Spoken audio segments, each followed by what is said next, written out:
Dysfunctional families, they sweep things under the rug. Let's have a conversation.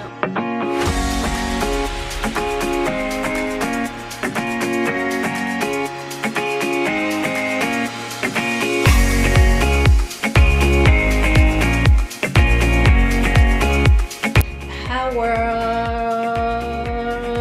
how y'all doing? I let the truth be told. I let the truth be told. This is for if you're new to my channel, welcome. If you are day one, if you are my day ones, salute you. Thanks for your support. Okay, you got my heart. Alright. You are tuned in to conversation with conversation with I've been told I've been saying my name wrong, but oh well, I'm saying like I want to say it. How about that? On this platform, I discern the spiritual and the worldly principle of the society. I let the truth be told. I let the truth be told. Raw and uncut. On this community, let's become a family. Subscribe to my YouTube channel, like my Facebook page, comment down below, engage with your girl. Engage, okay? Let's have a meaningful conversation. We can all relate to each other one way or the other, but the only way we can find out that we are relatable is through conversations. You get to understand each other. I don't know about you. Having uncomfortable conversations are my favorites because it brings you guys closer, now on the same page, and there is clarity and understanding, and obviously love, because love brought you together. You value that person in the relationship. Don't run away from those uncomfortable conversations. It's the best form of conversation. We live in an era where human beings celebrate, honor, and praise the bad things, the evil things, the abominable things, and the wicked desires of the flesh.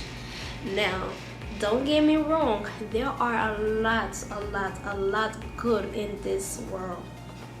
And I truly believe there is more good than bad. I do. I believe there is more good in this world than there is bad. I do.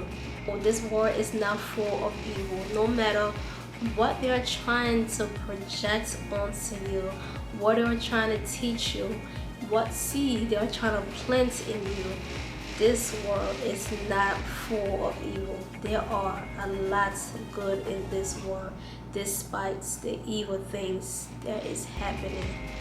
Still a lot good in this world. We human beings bring attention to the bad rather than the good.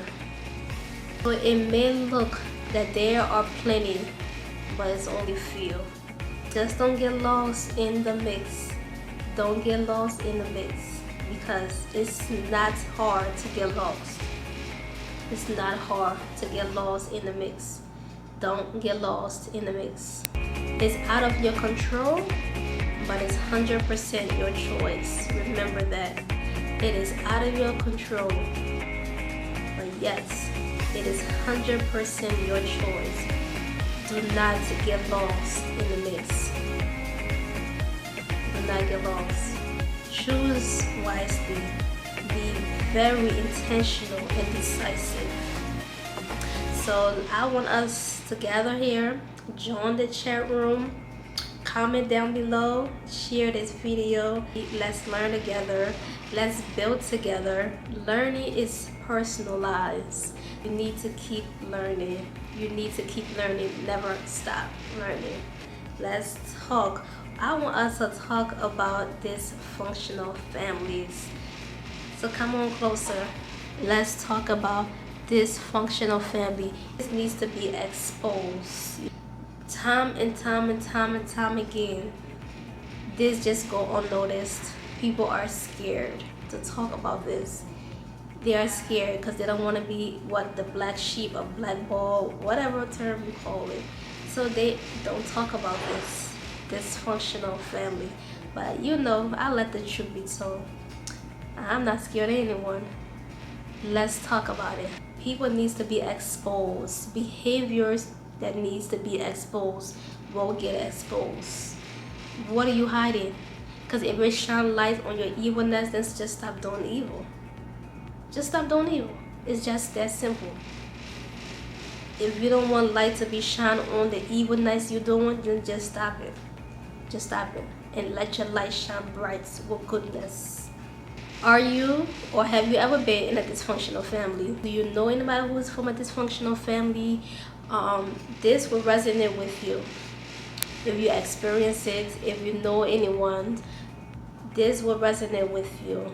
Let's expose this dynamic of family. Let it be broken to pieces. The hallmark of dysfunctional family is that they never get to the bottom of problems and conflicts with honesty. Never.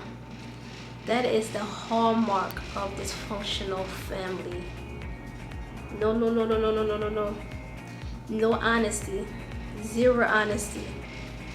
That is the hallmark of a dysfunctional family. No honesty. Fake energy, fakeness.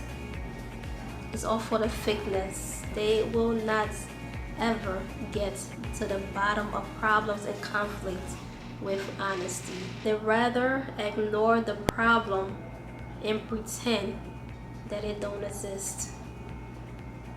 Yeah, they'll ignore the problem and pretend that it don't exist. They don't remember. They don't recall. It's in your head. It's in your head. They don't remember. It's just in your head. They'll pretend like it don't exist. That's the hallmark of a dysfunctional family. They create superficial relationships with family members. They create shadow and superficial relationship with family members. Siblings rivalry is an inequitable outcome of parental favoritism. That's what you see in a dysfunctional family. When the parents favor one child over the other, it contributes to hatred, confusion, jealousy, and rivalry in family. Because the favorite child will believe that they are better than the other children and act like they are better than the other children and believe that they can get away with any and everything. So they behave in that manner because they know, and it's been proven, that they can get away with anything because they are the favorite child. This kind of parental favoritism runs deep. Siblings will harbor hatred for each other, and this will be a lifetime hatred. This will be a lifetime hatred. Not temporary, not part-time. It runs deep. A lifetime. It's not temporary, it's not part-time, it is a lifetime hatred. That hatred runs deep down, even onto the children's children, the generations to come. That's how deep that hatred runs, all because the parents planted the seed of discord and favoritism from the very beginning. They did not allow the children to grow together, loving each other, respecting each other, and sharing memories with each other. They planted that seed of discord and favoritism from the very beginning. Most time, it's only one parent that take on this evil and wicked agenda. The other parent is just a follower. The other parent is just afraid. The other parent is just following suit to please the other, afraid of losing their spouse. They're afraid of everything that will comes with them taking a stand on the acts that is being played, the wicked deeds that's happening. So most of the time, it is one parent that can initiate this evil seed, and the other parent just follow along out of fear, out of fear, or wanting to just be with that person, just doing whatever that person wants them to do because of the image. They just want to keep that image, so they want to please their spouse. The 6 things that God hates, the 7 is an abomination. This is an abomination to God. The seed of discord is an abomination to God. This is an abomination. Don't quote me, but I truly believe it's in Proverbs 6. The 6 things that God hates, the 7th is an abomination. And this is number 7. Seed of discord. God hates it. It's an abomination to him. Those children didn't grow up loving each other. Those children didn't grow up solving their own conflicts amongst themselves. Their children did not grow up creating memories, respecting each other, knowing the boundaries.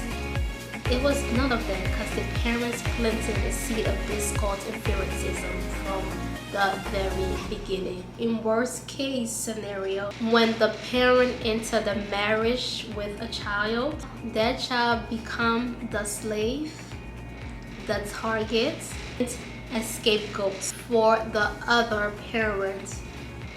The child outside the marriage that was brought into the family used as a scapegoat for the other parent. The other parent now will manipulate issues that arises in the family on the child. The outside child is merely the problem, the target, the one that will be blamed for causing division, even though the division was caused by them planting the seed of discord from the very beginning, and blamed the child that was brought into the marriage for all the problems, for any issue that arises in the family. Dysfunctional families are not only subjected to one parent being in the home, but can also be calibrated with 2 parents in the home, and one of the parents have a completely different agenda,